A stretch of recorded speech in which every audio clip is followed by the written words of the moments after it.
episode opens up with Brooke. Brooke is in the studio. She's working on new music, and her husband, Marcus Luther King, he's not feeling the message. And you know what? I side with him on this one because she's singing about having relations with a man that ain't hers. I was chilling with my man last night. I mean, her man on my knees. Ooh. Now, I understand it's just music, but I mean, can we elevate the music a little bit? This type of music is just perpetuating music that praises side chick and infidelity. Let's go back to normalizing monogamy. The record was hot, but change the narrative. How about you chilling with your man on your knees? That sounds so much better. Anyway, Brooke can't seem to stay focused because Amara keeps texting her about what happened at the pajama party. So both Amara and Eliza are putting Brooke in the middle, expecting her to pick a side. First of all, Brooke didn't go to Miami for y'all problems. Okay, pick somebody else to mediate. Like Bobby Lights, for instance, because he's the one that caused this mess. But leave Brooke out of it. So Brooke thinks it's time for Dr. Marcus to have a talk with Safaree. So he agrees to meet up with Safaree later. Meanwhile, in the next scene, we learn that Safaree ain't the only man that gets around. Apparently, Emjay does too. So Emjay meets up with Estelita or Emilita. So he's talking to Estelita, okay? And we learned that Emjay had a fling with Eliza, Amara, and Estelita.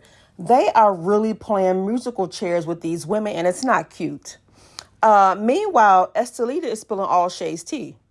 She's telling him everything that Shay told her in privacy. You can't trust a person like this. She'll spill all the tea after y'all fall out. So Estelita also tells him that Amara got played by Safaree and that he's sleeping with Eliza. And MJ said that's what she get. That's her karma. She did it to me, so now she gets a taste of her own medicine. So Estelita is blaming Shay about the fallout between her and Amara because she said Shay was jealous of their friendship. Then she goes on to expose that Shay was crying to her about Fabo. He had a fiance in Milwaukee. He was sleeping with other women in Miami. The fact that she's telling Shay's business let me know that she was never a friend. Real friends respect privacy. Whether y'all fall out or not, you don't expose them. You keep her secrets. Bitch. Estelita also says that Shay ghosted her. Is ghosting a reoccurring theme in this show? Von Shay was mad that Amara ghosted her. Eliza mad that Amara ghosted her. Estelita mad because Shay ghosted her.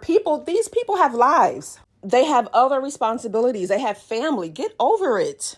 So meanwhile, Snoop is planning a meeting with Trick and Beyonce to discuss the hip hop celebration. So Beyonce wants to attend, but at the same time, she has the Rockstar Renaissance Festival she's planning. She also raises some concerns regarding the organization of this event because Trick's 25th anniversary, she said, honey, there was 500 people on stage. And when it was time for her to perform, she had to squeeze through the crowd. She was hyperventilating. She couldn't breathe. She damn near passed out. Okay, moving on to the next scene, Flo and Gael. Gael is telling Flo that she checked Claudia. But what she didn't tell her is that she was frolicking Claudia, had her arse in the palm of her hand, kissing her. She left that out. So they talked about Shay going to Mumbo Papa Shy, the lady that Gael claims put a curse on her. So Gael says she doesn't trust the lady, and she's concerned that this lady may have put a curse on Fabo. Now, why is she concerned about Fabo? She goes on to say that Fabo is too good for Shay. I don't, like what? I don't even recall Fabo and Gael ever meeting. So how the hell do you know he's too good for Shay? Girl, I can't. What did I say in my last review? Gael wants Fabo. And I think she gonna shoot her shot. Because she likes everybody's sloppy seconds. So I'm sure she's gonna go after Fabo. I said that in my last review because she kept asking Shay questions about him. So meanwhile, Marlon shows up unannounced, uninvited, unexpected. And he wants to clear the air with Flo because he's still trying to win her back. And Flo pretends she ain't having it. So she said Marlon humiliated her at her launch party. He didn't humiliate her any more than her mother did, because her mother is the one that said she and Marlon was kissing. So keep that same energy with your mother. Marlon is trying to clock her whereabouts, where she is, where she ain't, because he says she's never home and don't answer his phone calls. Flo is better than me, because why are you taking this man back into your home after he betrayed you? Okay, he fucked your sister. And I wouldn't be surprised if it was in the bed that they share. So Flo tells him the divorce is still on, and he says, how, Sway? How is a divorce still on when I'm A, back in the house, and B, back in the marital bed? And she walks away. This is so fake. Meanwhile, Brooke is trying to facilitate a conversation between Amara and Eliza, but what is there to discuss? Eliza broke girl code. And to add insult to injury, she shows up at the restaurant where she was meeting Brooke and Amara, and she walks in all nonchalant, trying to speak to Amara as if nothing happened. You just betrayed your friend, and Eliza is trying to justify her actions by claiming that Amara said the relationship with Safaree was fake. I don't give a damn if it was. And she said once she found out that it was fake, that gave her the green light to go fuck Safaree. And I think Safaree pulls as many women as he can because of his peen, the size of his peen. Because it ain't charm. He has no charm. He has no charisma, no swag. I think word gets around how big it is, how he works it. And that's how he pulling these women. The women get curious and they want to try it. So Eliza tells Amara that she don't feel like she did anything wrong. But if she truly believes she did nothing wrong, why not reach out to Amara and tell her? She knew what she did. And she knew it was dead ass wrong, which is why she kept it from Amara. Your silence speaks volumes about your guilt. You know you were wrong for that. So then she goes on to say that she only started talking to Safaree because Amara ghosted her. Here we go again with this ghosting shit. And is ghosting all it took for you to betray your friend? So Amara starts crying because she felt hurt and betrayed. And she tells Eliza that she would never do that to her. So Eliza does go up to her and console her. Girl, I wouldn't trust it. Amara, I know Safaree has you digmatized, but please distance yourself from Safaree and keep Eliza at arm's length. Cut ties with both of them once and for all and move on, honey. So in the next scene, MJ goes to Sandra's house and he gives her the rundown on what's really going on inside Shay's relationship with Fabo.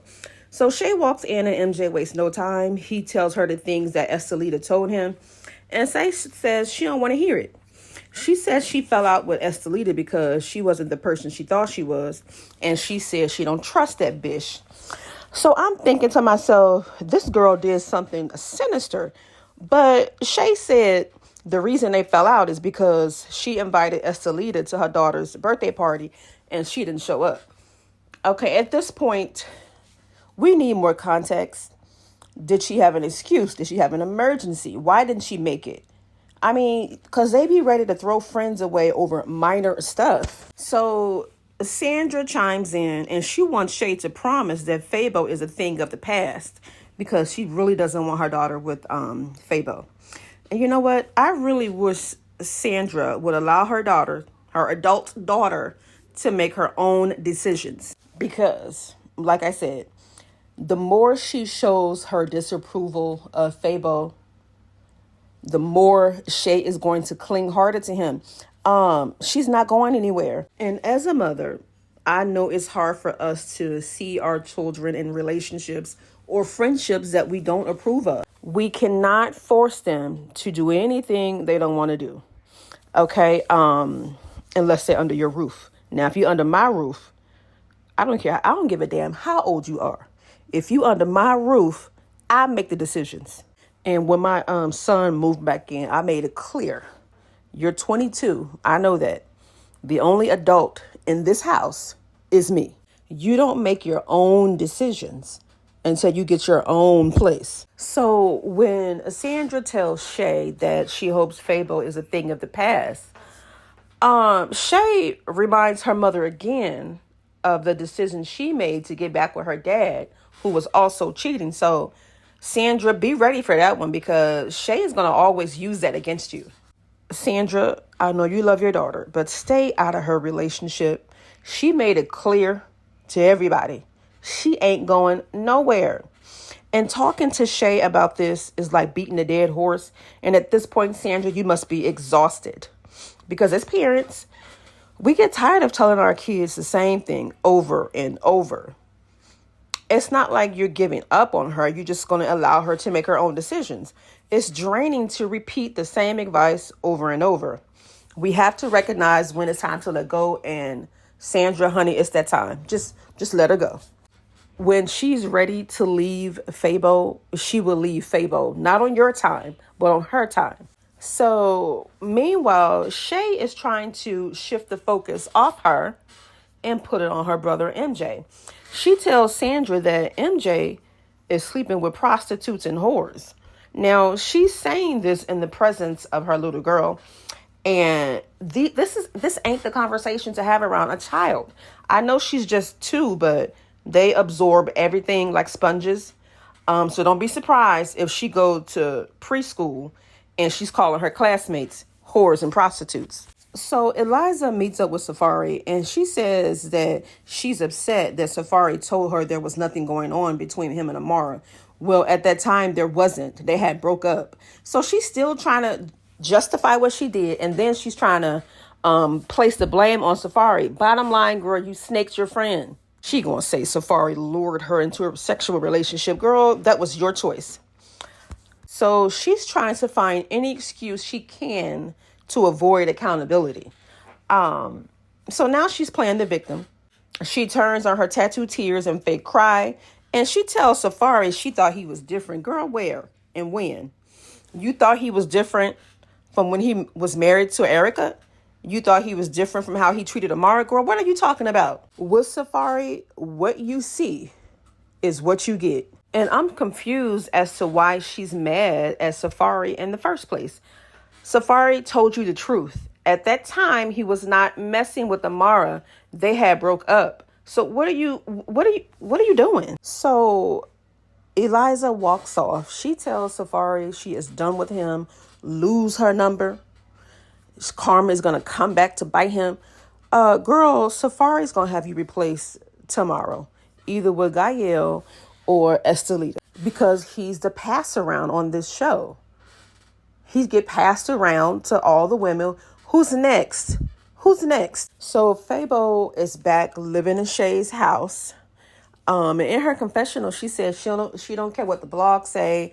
She don't care what the fans say. She don't care what her family says. She gonna be with Fabo. He ain't going nowhere. She ain't going nowhere. And then she says that Fabo loves her and can't distance himself from her too long. So she think this man really loves her. Girl, that man don't give a damn thing about you. You're providing a stable home for him. He's on TV. That's the only reason he came back, girl. He's benefiting from being in a relationship with you. You're not benefiting anything. He's benefiting off of you, girl. So then this heifer had the audacity to ask Fabo if he wanted another baby. Less than a month ago, child, you told your mother you was pregnant and you wanted to abort it. Now you asking this man if he wants another baby? Girl, if you don't get the hell out of here, I know something. Meanwhile, Marcus meets up with Safaree for some brotherly love. And he's telling Safaree about himself. You know, how he's causing problems between Amara and Eliza. So the whole time Marcus is talking to him, Safaree has a smirk on his face. And took nothing serious, okay? In the midst of Marcus telling Safaree how he hurt Amara and how she was crying, how he hurt Eliza, he stands up, put on this 2-star performance and tell Marcus, yelling and screaming, talking about he's fighting for his life. And he tired of these women talking about him and storms out of the bar. Marcus like, what the hell is going on? Safaree does not like to hear the truth about himself. He plays the victim. And he acts as if the way that he treats women, that there's nothing wrong with it. I don't know what's going on with Safaree. I think he needs an intervention. And there's maybe something deep within him that needs healing because I cannot explain his type of behavior. Y'all, that is the end of this episode. But honey, it is going down next week. Shay and Estelita, girl, almost come to blows.